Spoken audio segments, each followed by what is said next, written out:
Pagi bukan sekadar waktu untuk membuka mata. Pagi adalah awal dari sebuah peperangan melawan pikiran negatif, rasa malas, ketakutan, dan kegelisahan yang tak pernah berhenti berbisik dalam hati kita. Banyak orang menjalani pagi dengan terburu-buru, terjebak dalam rutinitas tanpa arah, dan akhirnya membiarkan dirinya dikuasai oleh dunia luar. Namun, para filsuf Stoik mengajarkan sesuatu yang berbeda, bahwa pagi adalah momen sakral. Saat itulah kita bisa menyiapkan diri, menata batin, dan membangun perisai mental sebelum menghadapi kerasnya kenyataan hidup. Bayangkan ini, kamu membuka mata dengan tenang, bukan panik. Kamu berdiri dengan kesadaran penuh, bukan tergesa-gesa. Kamu mengisi pikiranmu dengan kekuatan, bukan ketakutan. Dan sejak langkah pertama di pagi hari, kamu sudah lebih kuat daripada orang lain yang masih sibuk dikuasai oleh dunia. Rutinitas pagi Stoik bukan sekadar kebiasaan kecil. Itu adalah latihan jiwa. Itu adalah cara untuk menguasai diri sendiri. Itu adalah rahasia agar kamu tidak pernah hancur, meski dunia berusaha menjatuhkanmu. Dalam video ini, kamu akan menemukan 3 hal sederhana yang dilakukan para filsuf besar seperti Marcus Aurelius, Seneca, dan Epictetus untuk memulai pagi mereka. Rutinitas ini akan menanamkan ketenangan, melatih kekuatan mental, dan menjadikanmu pribadi yang tak mudah dikendalikan oleh keadaan. Dengan rutinitas ini, kamu tidak lagi takut pada hinaan. Kamu tidak lagi hancur oleh kegagalan. Kamu tidak lagi goyah ketika dunia mencoba menguji kesabaranmu.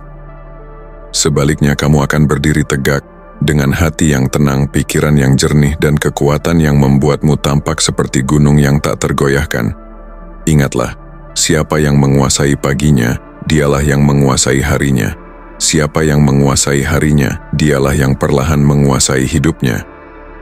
Jika kamu ingin berhenti jadi budak emosi, jika kamu ingin berhenti dikuasai oleh keadaan, dan jika kamu ingin hidup dengan ketenangan sekaligus kekuatan sejati, maka rutinitas pagi Stoik ini adalah jawabanmu. Jangan lupa like, share, dan subscribe agar semakin banyak orang menemukan ketenangan dan kekuatan dalam menjalani hidup.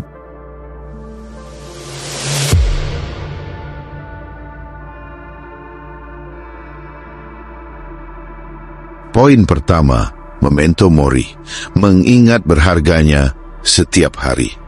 Setiap pagi ketika kamu membuka mata, ada satu hal yang pasti, kamu masih hidup. Tapi pertanyaannya, apakah kamu benar-benar menyadari arti dari itu? Atau, seperti kebanyakan orang, kamu hanya bangun lalu tenggelam dalam rutinitas tanpa pernah bertanya, berapa banyak waktu yang tersisa? Filosofi Stoik mengajarkan satu konsep mendalam yang disebut memento mori. Ingat bahwa kamu akan mati. Bagi sebagian orang ini terdengar suram, tapi bagi mereka yang memahaminya, ini adalah kunci untuk hidup dengan lebih sadar. Marcus Aurelius menulis dalam Meditations bahwa seseorang harus hidup seolah ini adalah harinya yang terakhir. Bukan dengan ketakutan, tapi dengan kejelasan. Jika kamu tahu bahwa waktu itu terbatas, apakah kamu masih akan menunda hal-hal yang penting? Apakah kamu masih akan membiarkan pagi harimu berlalu tanpa makna? Di dunia modern, banyak orang bangun dan langsung melihat ponsel mereka, membuka media sosial, tenggelam dalam notifikasi, tanpa pernah memberi waktu sejenak untuk menyadari bahwa mereka baru saja diberikan sesuatu yang berharga, hari baru. Penelitian menunjukkan bahwa manusia cenderung menjalani hari dengan autopilot, melakukan hal yang sama berulang kali tanpa menyadari bagaimana waktu berlalu begitu cepat. Itulah sebabnya mereka sering merasa hidup ini hambar, tidak bermakna, karena mereka lupa untuk berhenti dan bertanya, apa yang benar-benar penting? Jadi bagaimana kamu bisa menerapkan memento mori di pagi hari? Sederhana. Begitu kamu bangun, sebelum melakukan apapun, ambil beberapa detik untuk mengingat bahwa hidup ini tidak selamanya. Ingat bahwa ada orang yang tidak lagi memiliki kesempatan untuk melihat pagi ini, sementara kamu masih diberikan satu hari lagi Jangan jadikan ini sebagai ketakutan, tapi sebagai dorongan untuk membuat hari ini berarti. Tidak perlu berlebihan. Kamu bisa memulai dengan satu momen refleksi. Duduk sejenak, tarik napas, lihat sekelilingmu. Pikirkan satu hal yang ingin kamu lakukan hari ini yang akan membuat hidupmu lebih berarti. Bisa jadi sesederhana menelepon seseorang yang sudah lama tidak kamu hubungi, menyelesaikan sesuatu yang penting, atau sekadar tidak membuang waktu untuk hal-hal yang tidak berharga. Memento mori bukan hanya tentang kematian, tapi tentang bagaimana kita memilih untuk hidup. Setiap pagi adalah kesempatan baru, kesempatan untuk berhenti menunda, kesempatan untuk menjadi lebih sadar akan waktumu, kesempatan untuk menjalani hari dengan penuh makna. Jadi, ketika kamu bangun besok pagi, sebelum ponsel, sebelum notifikasi, sebelum tenggelam dalam rutinitas, tanyakan ini pada dirimu sendiri. Jika hari ini adalah hari terakhirku, apakah aku akan menjalani dengan cara yang sama? Jika jawabannya tidak, maka mungkin sudah waktunya untuk berubah. Poin kedua, latih visualisasi negatif, mempersiapkan tantangan. Pernahkah kamu merasa kecewa ketika sesuatu tidak berjalan sesuai rencana? Atau merasa stres saat dihadapkan pada situasi sulit yang tidak kamu duga? Ini bukan hanya masalah kebetulan, tapi tentang bagaimana otakmu menangani ketidakpastian. Stoikisme mengajarkan konsep yang disebut premeditatio malorum, atau dalam bahasa sederhana, visualisasi negatif. Ini bukan tentang menjadi pesimis atau selalu berpikir buruk, tapi tentang bersiap. Karena kenyataannya tidak ada satupun hari yang akan berjalan sempurna. Selalu ada sesuatu yang bisa terjadi, kemacetan yang menghambatmu, orang-orang yang mengecewakanmu, rencana yang gagal, atau bahkan hal-hal kecil yang bisa mengganggu suasana hatimu. Dan disinilah letak perbedaan antara mereka yang mentalitasnya kuat dengan mereka yang mudah terpengaruh keadaan. Mereka yang paham bagaimana dunia bekerja tidak berharap segalanya akan berjalan mulus, tetapi mempersiapkan diri untuk menghadapi tantangan dengan tenang. Penelitian menunjukkan bahwa otak manusia lebih cenderung merespons kejutan negatif dengan tingkat stres yang lebih tinggi. Artinya, semakin kamu tidak siap menghadapi sesuatu, semakin besar dampak emosionalnya terhadapmu. Itulah sebabnya visualisasi negatif menjadi alat yang sangat kuat. Lalu, bagaimana cara menerapkannya setiap pagi? Sederhana. Sebelum memulai harimu, luangkan waktu beberapa menit untuk membayangkan kemungkinan-kemungkinan yang bisa terjadi. Bukan untuk membuatmu cemas, tapi untuk mempersiapkan mentalmu. Misalnya, jika kamu akan menghadapi rapat penting, tanyakan, bagaimana jika sesuatu tidak berjalan seperti yang aku harapkan? Bagaimana jika ada kritik atau tantangan yang datang? Jika kamu punya janji temu, pikirkan, bagaimana jika orang itu terlambat? Bagaimana jika ada hambatan yang membuat segalanya menjadi sulit? Ketika kamu membayangkan skenario buruk sebelumnya, sesuatu yang aneh terjadi di otakmu. Rasa takut dan kecemasanmu berkurang, karena sekarang kamu tidak hanya berharap semua berjalan baik, tapi juga siap jika ada sesuatu yang melenceng. Visualisasi negatif ini juga yang membedakan orang yang tenang dalam tekanan dengan mereka yang panik ketika sesuatu tidak berjalan sesuai keinginan.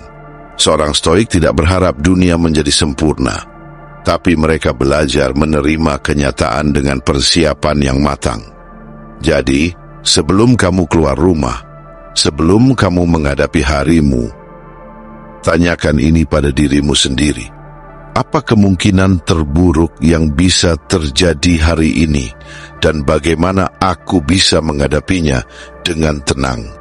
Karena semakin siap kamu terhadap tantangan, semakin sulit bagi dunia untuk mengendalikan emosimu.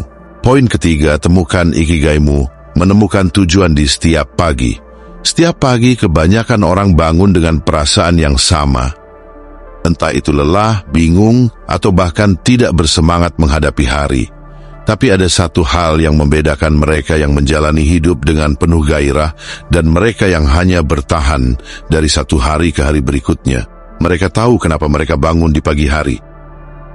Di Jepang, ada konsep yang disebut ikigai, sebuah alasan untuk bangun di pagi hari.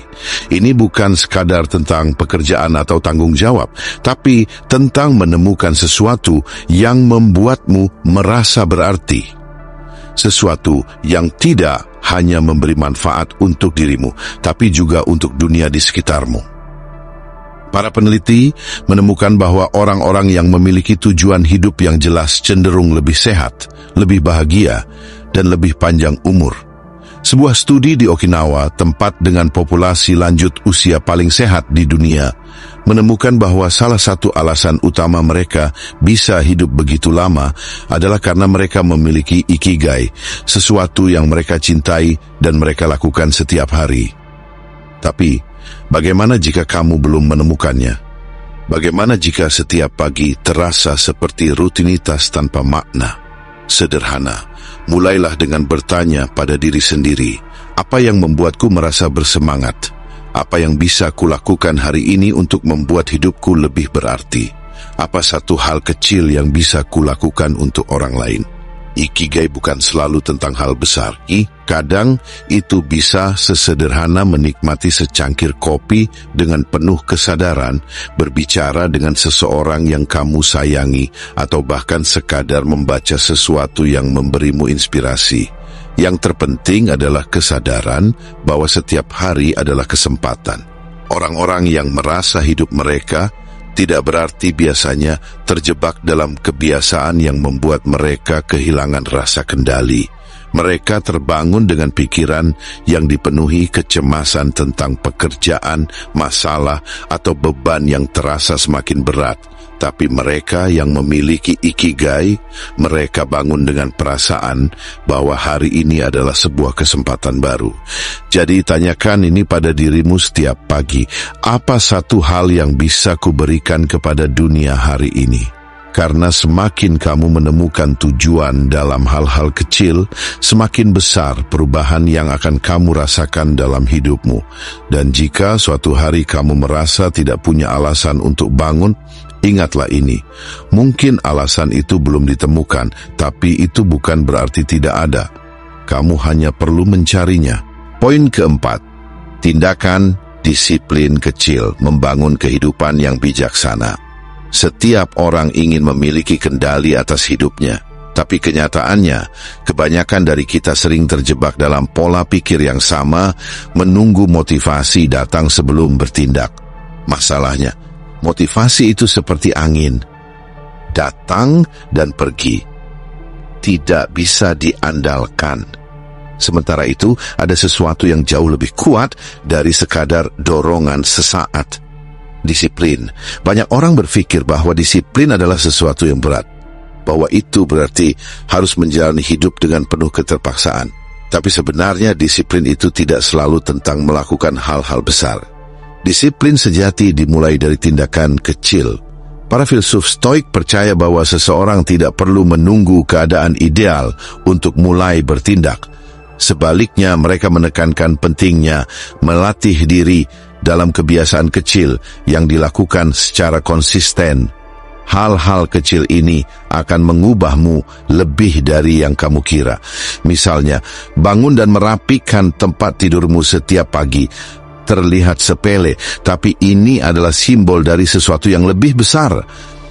Dengan merapikan tempat tidur, kamu menunjukkan bahwa kamu memiliki kendali atas sesuatu sejak awal hari, atau membatasi distraksi di pagi hari, menghindari media sosial atau berita negatif saat baru bangun bisa membuatmu lebih fokus dan tidak terbawa emosi sejak awal hari. Di dunia modern, orang seringkali terjebak dalam kebiasaan mencari kepuasan instan. Kita menginginkan hasil tanpa melalui proses. Tapi Stoikisme mengajarkan bahwa kebahagiaan dan kedamaian datang dari penguasaan diri, bukan dari kenyamanan sesaat. Lihatlah orang-orang yang paling sukses dalam bidang mereka. Mereka bukan orang yang selalu termotivasi setiap saat. Mereka adalah orang-orang yang tetap melakukan hal-hal yang perlu dilakukan, terlepas dari apakah mereka sedang bersemangat atau tidak. Jadi mulai sekarang, tanyakan pada dirimu, apa satu tindakan kecil yang bisa kulakukan hari ini untuk melatih disiplin? Mungkin itu berarti bangun tepat waktu tanpa menunda alarm. Mungkin itu berarti meluangkan 5 menit untuk bernapas dengan sadar sebelum memulai hari. Atau mungkin menulis satu hal kecil yang ingin kamu capai hari ini dan melakukannya tanpa menunggu waktu yang tepat. Karena pada akhirnya, disiplin kecil inilah yang akan membangun kehidupan yang besar. Dan yang poin kelima, akhiri dengan rasa syukur, merenungkan berkah hari ini. Setiap orang ingin memiliki kehidupan yang lebih baik. Tapi seringkali kita terjebak dalam ilusi bahwa kebahagiaan itu datang dari sesuatu yang belum kita miliki. Kita berpikir, jika aku punya ini, jika aku mencapai itu, barulah aku bisa merasa cukup. Tapi nyatanya kita selalu mengejar sesuatu tanpa benar-benar merasa puas. Disinilah para filsuf Stoik memberikan pengingat yang begitu kuat. Apa yang kamu miliki saat ini adalah sesuatu yang dulu mungkin pernah kamu doakan. Marcus Aurelius sering menulis dalam jurnalnya tentang betapa berharganya momen yang sedang berlangsung. Bersyukur bukan sekadar klise atau sekadar bersikap positif. Ini adalah latihan mental yang membangun ketahanan emosional. Coba bayangkan, bagaimana jika tiba-tiba kamu kehilangan hal-hal yang sekarang kamu anggap biasa, rutinitas pagimu, orang-orang di sekitarmu, makanan yang kamu makan. Bisa jadi hal-hal ini jauh lebih berharga daripada yang kamu sadari sekarang. Setiap pagi sebelum hari dimulai, luangkan waktu sejenak untuk menyadari apa yang sudah kamu miliki. Bukan hanya hal-hal besar, tapi juga hal-hal kecil yang sering terabaikan. Misalnya, kamu masih bisa bernapas dengan lega, berarti ada kehidupan dalam tubuhmu. Kamu masih bisa melihat langit pagi, berarti masih ada keindahan yang bisa dinikmati. Kamu masih bisa bergerak, berpikir, bertindak, itu berarti hari ini adalah kesempatan lain untuk melakukan sesuatu yang berarti. Kebiasaan bersyukur ini bukan tentang berpura-pura semuanya sempurna, bukan tentang mengabaikan masalah, tapi tentang menyadari bahwa bahkan di tengah kekacauan masih ada sesuatu yang layak dihargai.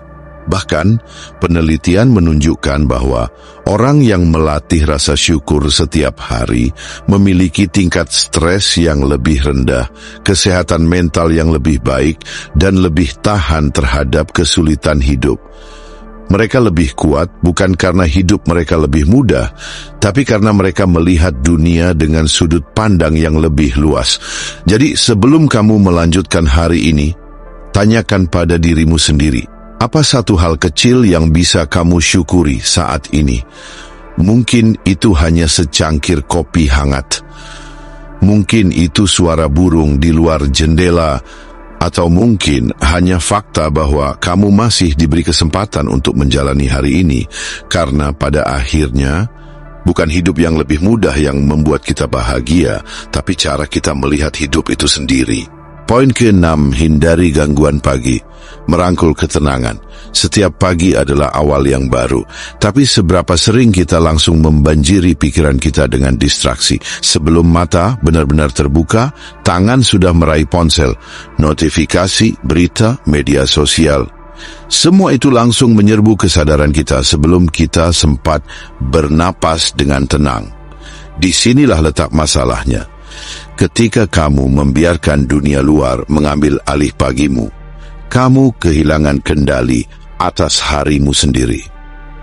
Pikiranmu tidak sempat jernih, emosimu sudah dipenuhi oleh hal-hal yang mungkin bahkan tidak penting. Para filsuf Stoik mengajarkan bahwa ketenangan adalah sumber kekuatan. Epictetus pernah berkata bahwa kita tidak bisa mengontrol apa yang terjadi di luar, tapi kita bisa mengontrol bagaimana kita bereaksi. Dan cara terbaik untuk mempraktikkan ini, memulai pagi dengan tenang, tanpa distraksi. Coba perhatikan apa yang terjadi jika kamu langsung melihat berita buruk atau komentar negatif di media sosial begitu bangun tidur.